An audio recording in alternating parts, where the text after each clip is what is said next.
करमपुर साबिक MNA murrum Mir Nasrallah Khan Bijani, murrum Mir आगा अज़ीज़ुल्लाह खान बिजाणी, मीर अमानुल्लाह खान बिजाणी ऐं मीर परवेज़ अली खान बिजाणी जे भाउ मरूम मीर एहसान अली खान बिजाणी जी जनाज़ा नमाज़ करमपुर ईदगाह ग्राउंड में अदा कई वई।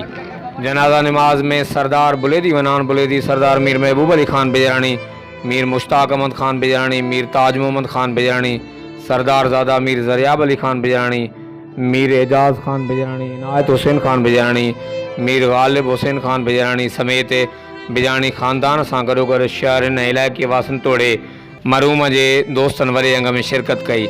मरूम जी जनाज़ा नमाज़ जी अदायगी खां पोइ मरूम खे आलिन अखियुनि सां अबाणे क़ब्रिस्तान करमपुर जे ईदगाह क़ब्रिस्तान में मिटी मां हवाले कयो वियो।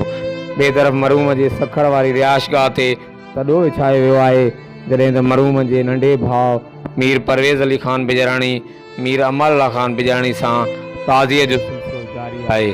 आख़िर में यादि रहे त मरूम मीर एहसान अली खान बिजराणी जी काल मंझंदि जो अचानक तबियत ख़राब थी पई, जंहिंखे इलाज लाइ सखर अस्पताल दाख़िल कयो वियो हो। इलाज बावजूदि खेनि तबियत में सुधारो न अची सघियो। मरूम राति देरि सां लाॾाणो करे वियो। हर वक़्तु आगाह